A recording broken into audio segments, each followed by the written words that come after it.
the deal. Over the last few weeks, I've been posting some things on Facebook. I've been doing a lot more Facebook Lives, but I've also posted a few things on Facebook that, one, I knew would definitely be controversial. Two, I didn't expect it to be as controversial.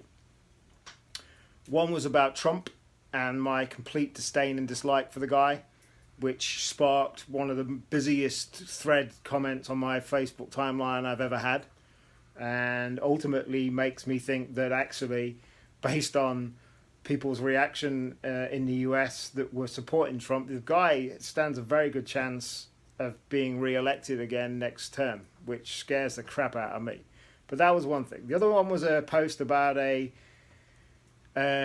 woman that got sent to prison for having sex with a underage kid at her school.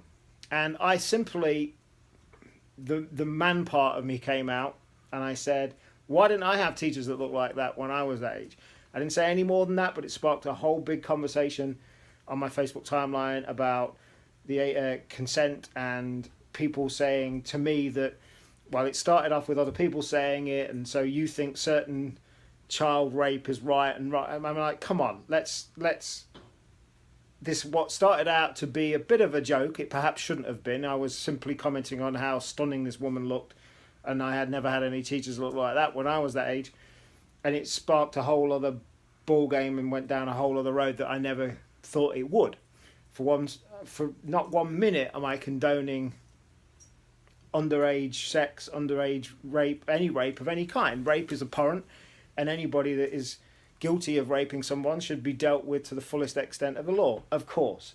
But then the issue of consent came into it, and, you know, a friend of mine actually said, well, who disagreed with me heavily, he said, so you think it's okay for certain underage rapes to happen? And ultimately, we're talking about statutory rape here, and I gave a demonstration of perhaps a case that I shouldn't have done on a TV show called Californication. I know it's fictional, but actually in certain cases it can happen in real life. And I said, you know, if a 16-year-old girl, the guy doesn't know 16, comes onto him and has sex with him, and admits that she did, and there was no coercion and it was all consensual, should that guy be sent to prison? So I digress a little bit. But what it's done is it's ultimately probably those two comments, those two posts, have ultimately probably lost me some friends. But the harsh reality is I don't particularly care. I don't want to fall out with people in any way, shape or form. But the idea of being vanilla, and I'm far from a vanilla character with my past and everything, and I have my fair share of haters than I would care to have for various reasons. But the reality is as long as you're not deliberately aiming to offend people and hurt people, you should speak your mind.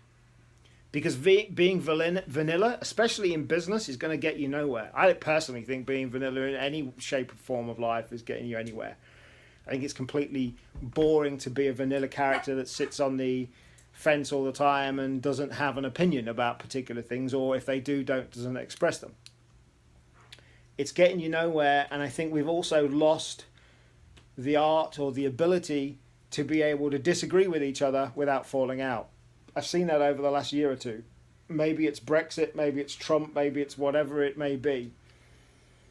But I see a lot of people now disagreeing on stuff and falling out about it, and I don't get it. One of my best friends and her and I have had some pretty good debates in the past about things we disagree on, but at the end of the night, it's always exactly that. It's been a debate, and there's no falling out nature of it. And I think the fact that if somebody has a problem that somebody disagrees with them, that they will unfriend them or fall out with them, well, that probably says more about them than you, and I wouldn't worry about it. And I think polarizing people's opinions, certainly from a business point of view, doesn't hurt at all. I had a conversation with this a couple of days ago with my friend Brad Goss.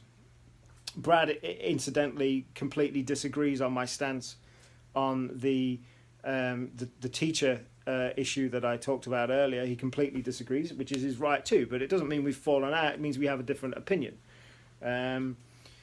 And he was saying, that I in the past have had some major issues about getting back out there with the things that the ups and downs and the issues I've had. I've had a bit of a block about getting back out there because perhaps I don't feel like I'm worthy, or I'm going to attract too much hassle or attention or whatever.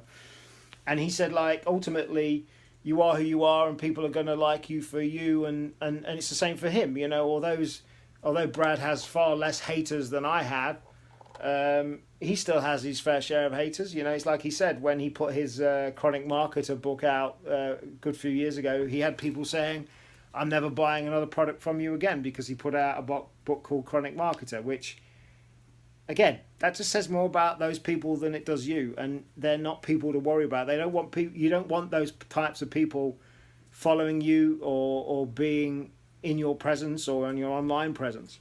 So if you find yourself stepping back and being more of a vanilla character without perhaps intentionally being so, I think you're doing the wrong thing. Certainly the older I get, the more I speak my mind. I never intentionally want to hurt anybody or offend anybody in any way, shape or form, but I think the fact that we have the ability we should be able to have the ability to disagree with each other without falling out. And certainly if you're watching this and you're running a business, and in any way, shape or form you're at the head of that business, especially if you're a marketer, you should be